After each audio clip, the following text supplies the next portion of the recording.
Alright, so if you are watching this video, hopefully you have already completed the 5th and 6th pages of your review, and we are going to go over those pages now.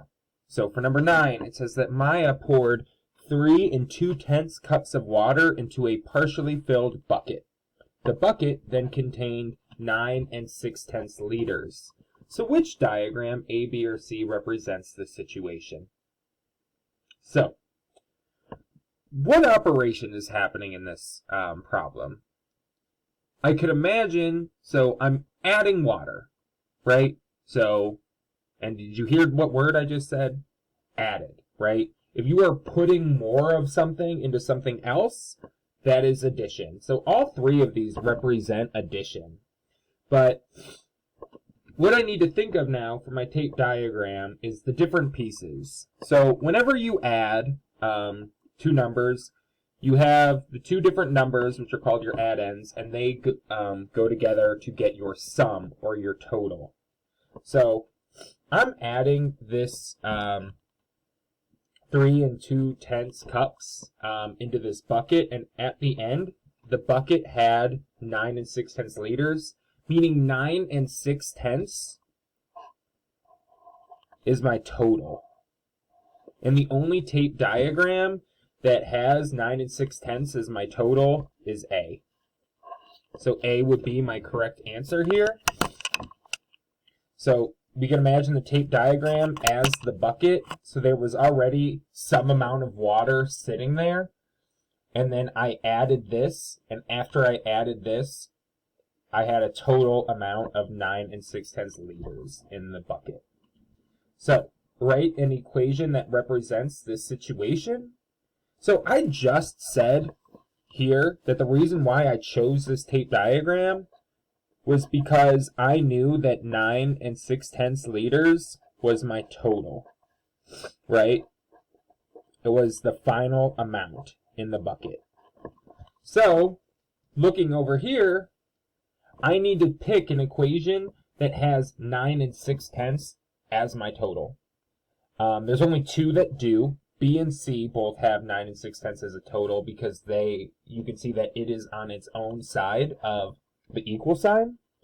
But now let's look at the operations that are at play. Here is something plus 3 2/10 is 9 6/10, and then here we have 3 2/10 times something is this. Well, so we already talked up here that once again we were putting in more water or adding more water to the bucket, so B has to be the right answer. Right? It didn't say that there was some amount in the bucket and then I, multiplied it or, almost like tripled it. No, I just added this, right? We didn't say anything about what this amount's relationship was to X, just there was X and we added it and this is what we got. So now it says solve the equation that you wrote. Okay. So we chose B.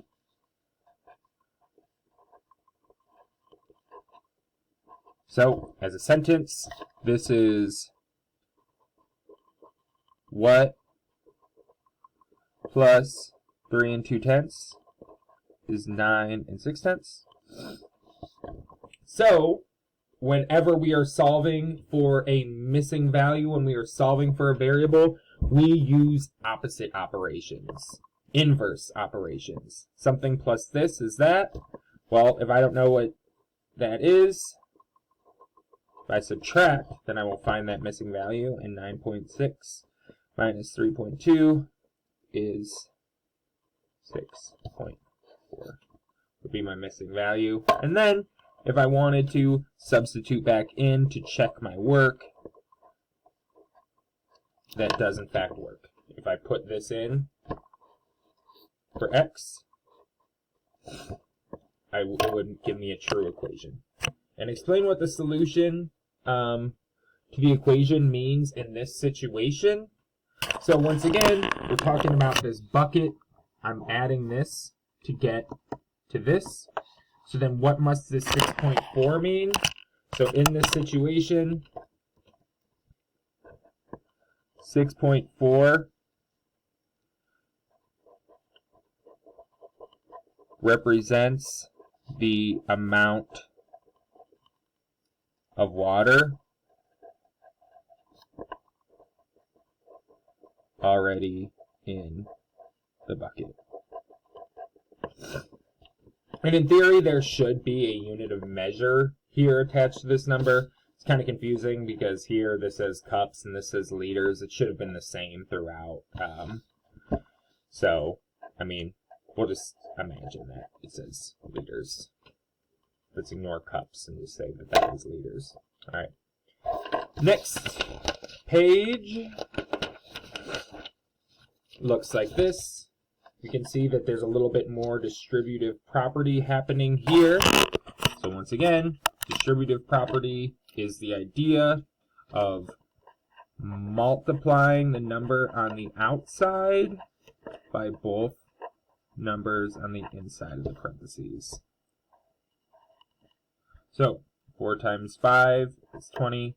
4 times 6 is 24. C. Right, so here you can see that this person just tried adding the number on the outside. This person multiplied the first one and added the second one. And this one, not even sure what they did.